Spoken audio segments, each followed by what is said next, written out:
Welcome to the explainer that's literally going to hand you the keys to the kingdom.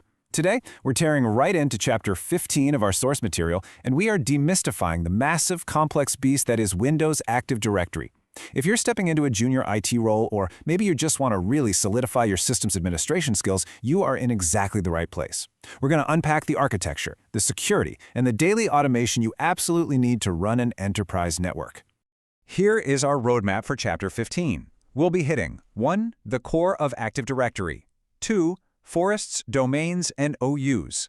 3. Users, groups, and automation. 4. Group policy and DNS. 5. Securing the Active Directory. And wrapping up with 6. The 30-day action plan. Let's get right into it.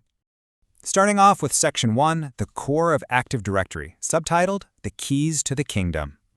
So, what actually is AD at its heart? Well, it's Microsoft's directory service, and it's totally fascinating because it acts as your single pane of glass. Imagine managing thousands of users, computers, and complex security policies without ever leaving your desk to touch a single device. Built on standard protocols like LDAP and Kerberos, it's the backbone in over 90% of enterprise environments today.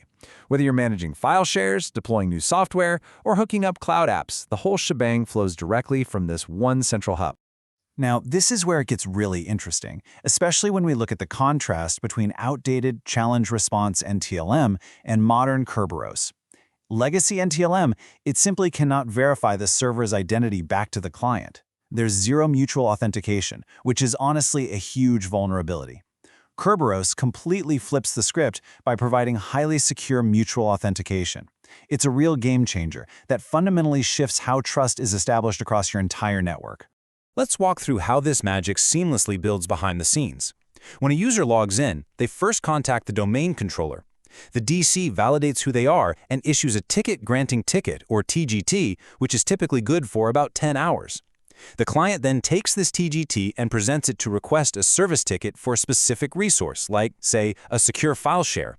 Once that's granted, boom, they access the resource. The absolute most crucial takeaway here: throughout this entire 5-step dance, a user's actual password is never once transmitted over the network.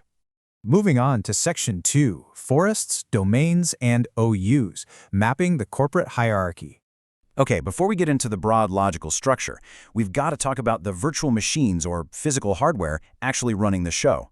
The domain controller is your absolute bedrock. It runs Active Directory domain services, authenticates your users, and ruthlessly enforces your security policies.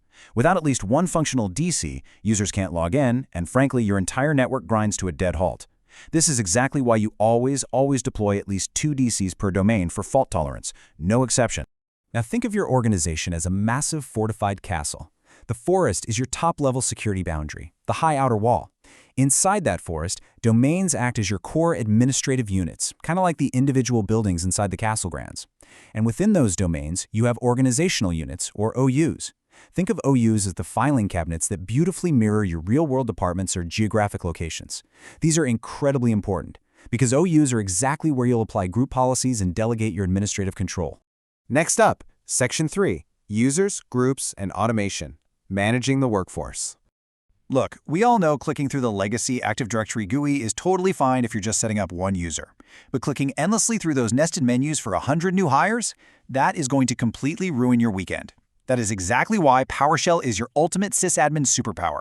When you need to provision those new hires from a bulk CSV file, update department attributes across the board, or run rapid audits to track down stale accounts that haven't logged in for 90 days, PowerShell makes these monumental tasks scriptable, repeatable, and literally instantaneous.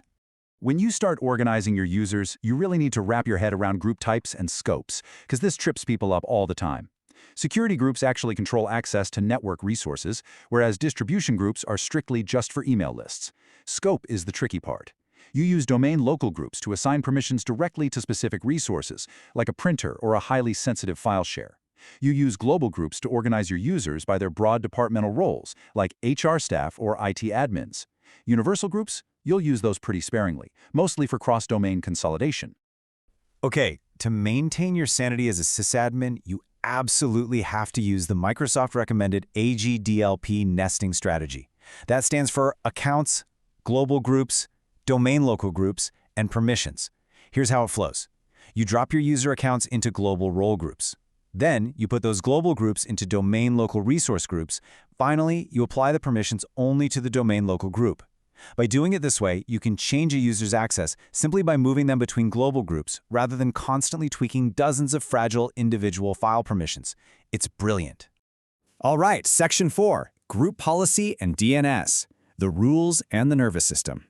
You know, you might be wondering why DNS configuration is stressed so incredibly heavily in enterprise network management. Like, why does it show up in literally every single Active Directory troubleshooting guide on the internet? Well, it's because Active Directory depends entirely, 100% on DNS. Domain controllers register highly specific service location or SRV records in DNS. If your DNS breaks, clients suddenly can't find a DC to authenticate against, so logins fail. Domain controllers can't locate each other to replicate their data, and clients can't even reach the sysful share to pull down their group policies. Your network basically goes completely dark. Always use AD integrated DNS zones and make sure every domain joined machine points straight to an internal DC for its DNS resolution. When you're applying group policies to enforce things like strict password complexity or disabling USB ports, just remember the LSDO acronym. Policies process in this exact order: local, then site, then domain, then organizational unit. The golden rule of thumb here is that the last applied policy wins. So the most granular, specific policy applied down at the OU level will always override a conflicting policy that was set way up at the broader domain level. Section 5. Securing the Active Directory, protecting the realm. We've all seen this happen. It is so tempting to just spin up a standard user account, check that little password never expires box, and use it to run a web service or a backend SQL database. But why is that such a massive security risk? Because those credentials inevitably get shared around. They get written down on sticky notes, left in plain text scripts, and they silently accumulate excessive privileges over time, creating an absolute prime, juicy target for attackers. The modern fix for this? Group Managed Service Accounts, or GMSAs. With these, Active Directory actually takes over all the credential management for you. AD automatically generates and rotates highly complex 120-character passwords every 30 days. There is zero human intervention, absolutely no shared credentials for attackers to steal, and the accounts are strictly bound to specific authorized hosts. It's basically sysadmin magic. To stop attackers from moving laterally across your network, you absolutely must enforce Microsoft's tiered admin model. Tier 0 is your highest sensitivity control plane. This is your domain controllers. Tier 1 handles your member servers, and Tier 2 covers your everyday end-user workstations.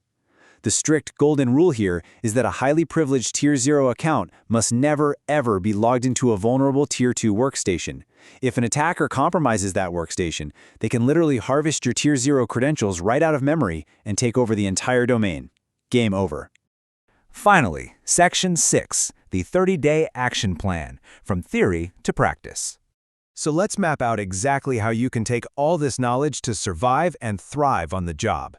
In Week 1, you need to understand your environment, run diagnostic commands like dcdiag, and obsessively check your replication health. In Week 2, run a ruthless security audit, track down those stale accounts, and seriously review who's sitting in your domain admins group. Moving to Week 3, harden the environment by converting those legacy service accounts to GMSAs and make sure you enable the AD recycle bin. Finally, in Week 4, automate your routine grinds, like employee offboarding using PowerShell, and thoroughly document your setup. As you're out there implementing this plan, I really want this to stick with you. Compromise equals total domain compromise.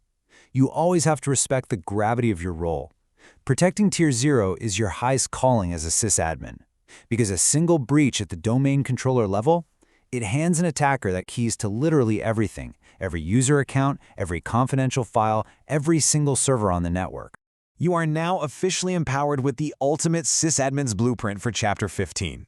You understand the core architecture, the absolute life-or-death necessity of DNS, the sheer power of PowerShell automation, and the frameworks you need to lock down your network. The only question left is, what is your first step going to be to defend the realm today? Go fire up PowerShell, check your replication health, and start mastering your domain. Thanks for joining this explainer, and happy administrating.